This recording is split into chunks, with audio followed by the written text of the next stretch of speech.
Hello and welcome to the Heads and Volleys podcast with me, Lee Dunn.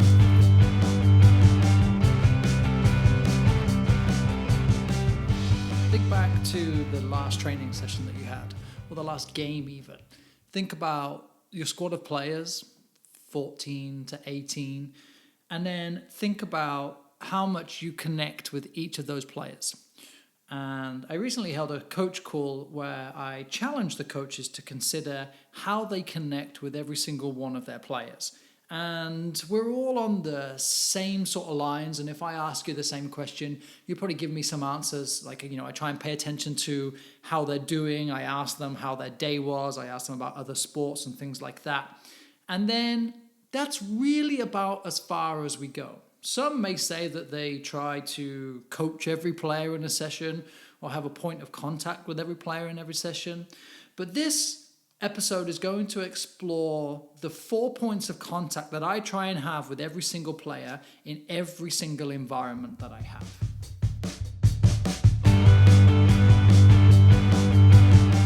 So the first one is pretty much what every coach, every leader will say, and that's the personal point of contact. Recognizing that the player or the athlete that's coming to you in your training session, in your environment, is also a person first.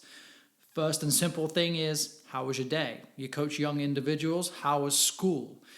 We may be open-minded coaches, and the reason I say open-minded coaches is because some are not, or they criticize other sports, or they feel like they're in competition with other sports or other coaches. So maybe they don't ask the question, but how was basketball?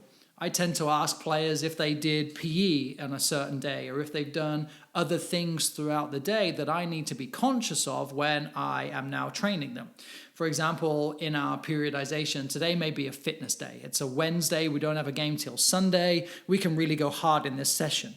And I want to know from my players if, for example, like happened a few weeks ago, one of my players just ran 5 miles for cross country at school. So now I know that this player isn't really going to be able to give me maximum effort as I would like in the training session. Doesn't mean it's a bad thing, but it just means that I'm being conscious of what this player is going through.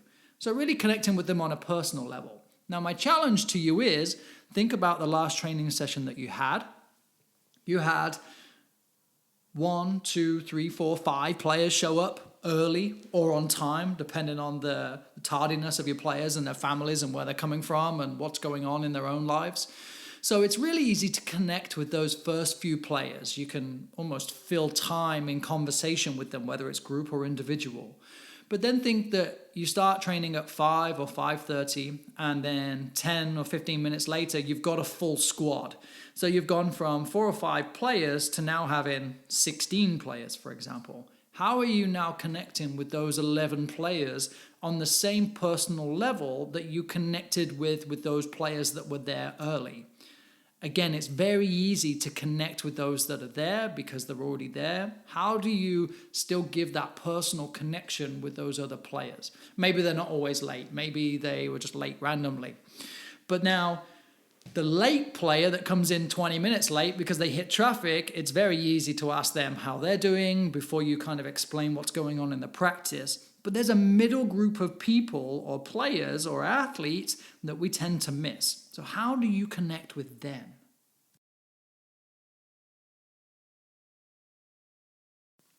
The 2 middle points that I use are for in the flow of the practice or even in the game. The coaching side of things. How can I connect with a player and coach them on an improvement aspect of their performance, of their game, of the training session? And then how can I praise or encourage them on another one? So I'm looking at 2 solid points of contact. Much like the personal connection with players and how it's very easy to connect with the players who are early or the latest player. The same thing can be said for if you ever film a coaching session and just note how many times you say players' names. It's very easy to say the name of a player who is very good and to coach them and to talk about them. It's also very easy to talk about or coach a player who's not having a very good time. They keep giving the ball away. It's also very easy to coach the players that you're trying to work with. So, for example, we're working on building out. There's a lot of constant reference from the goalkeeper to your defensive line, 3 or 4 or 5. And then perhaps as you build into the midfield, you're looking at connecting with central midfielders or even a target player further ahead. So it's very easy to have that connection for improvement and possibly praise and encouragement with that small group of players. But how do you then work on improving and praising the players who are not a part of that focus group?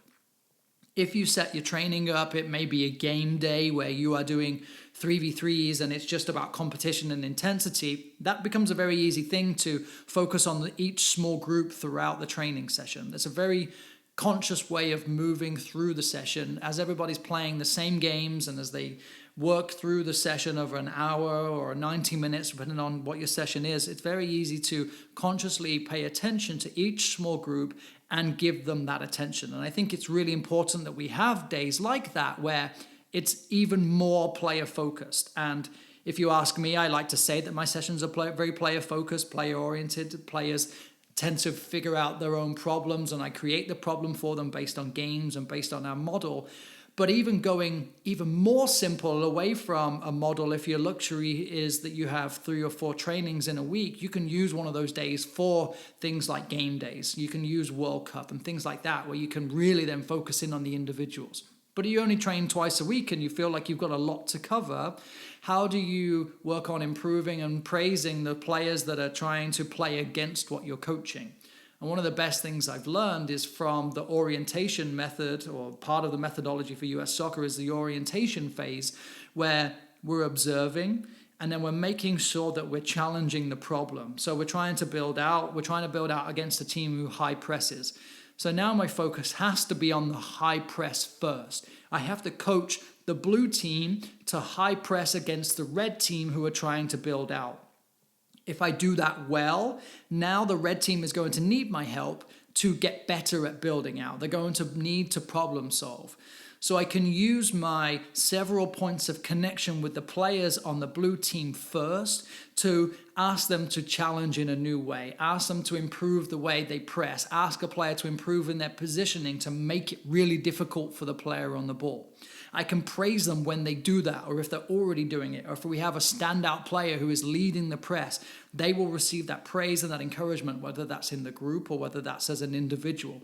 But I'm focusing on that small group of players first, and then as I move into coaching and helping the red team to break that press, now I have the opportunity to connect for improvement and for praise on the players on that side of the ball too. So really applying myself in terms of planning my session so that I am working through my game model and through my phase of the season, but then also accounting for how I'm going to connect with every single player for an improvement and for a praise moment.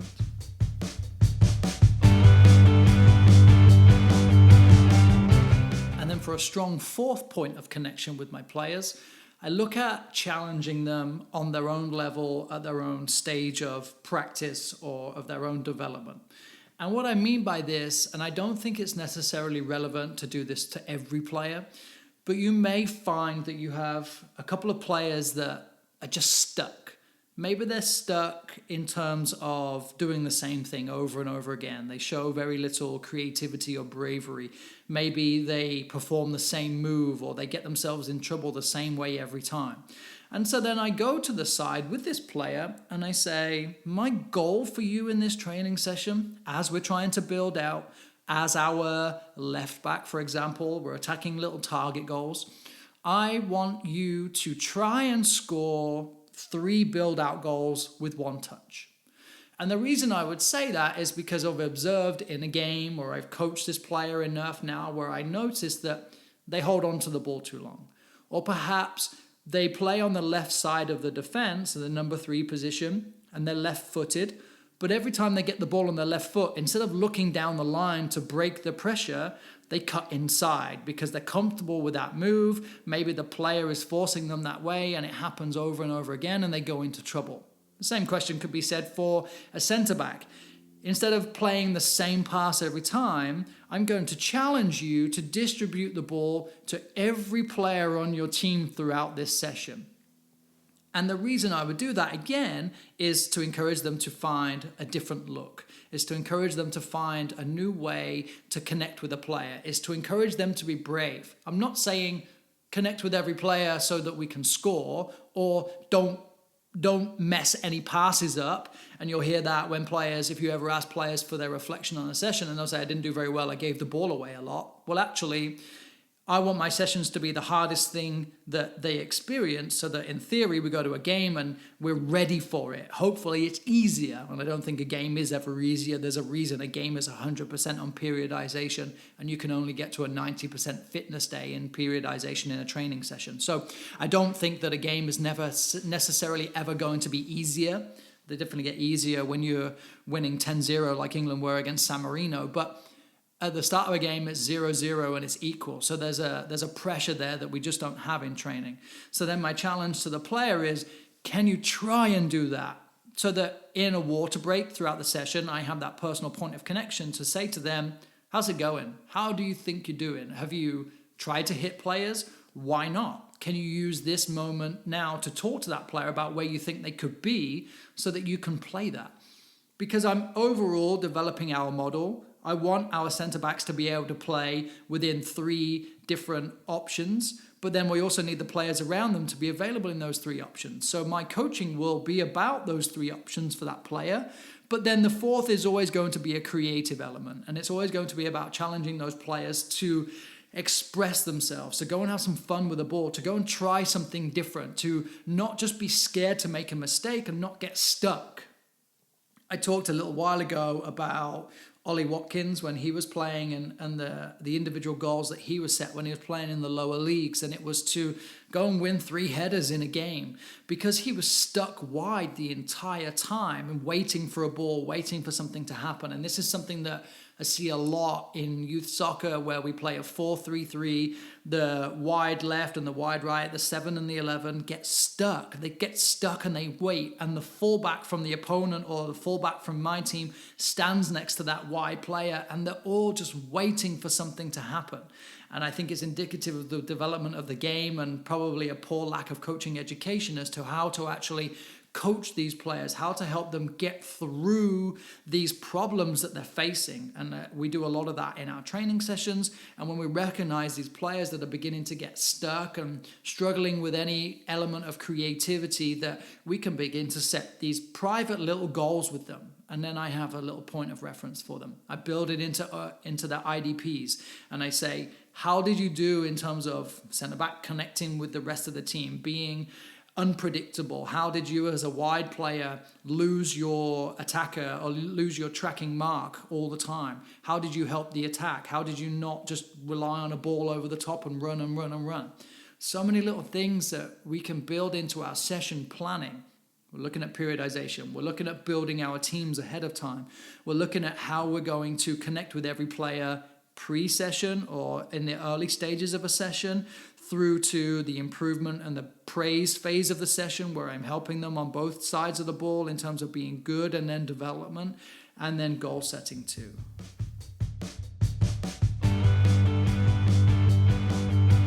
So 4 points of contact with every single player. You have 16 players. There's a lot of contact that we're looking at there. But in the flow of a session, you definitely already connect with your players a lot. If you do film a session, just listen to the names that you say and see if you say all 16 names or all 18 names. And I guarantee that you don't. And that's not a slight on you or of any other coach that does or does not do it. It's just a conscious thing. If a player leaves your session having had a personal connection, having had some improvement guidance throughout the session, and then been praised as well, because a lot of coaching is often overseen as just improve, then we set them little goals if it's been relative for them. So we're looking at least 3, maybe 4 for certain players. Now a player leaves, they feel like they've been listened to. They feel like they've been seen. They feel like they've belonged. They feel understood. They feel empowered. And if we're looking at lifelong learners, people that are going to give back to the game, because we know the stats around players that are going to go to college, we know the stats for players that are going to make it to the professional leagues, and the reality is every player that we ever coach will never get to that level. And that's okay, because they're going to be people that become people like you and I that are giving back to the game in new ways and training new players and educating new coaches. And I think it's so important that we just put into our session plans how we have these points of contact, like we focus on where the balls are going to be, like we focus on the timings and the periodization and the small-sided games and the game model. Now let's factor in the players too.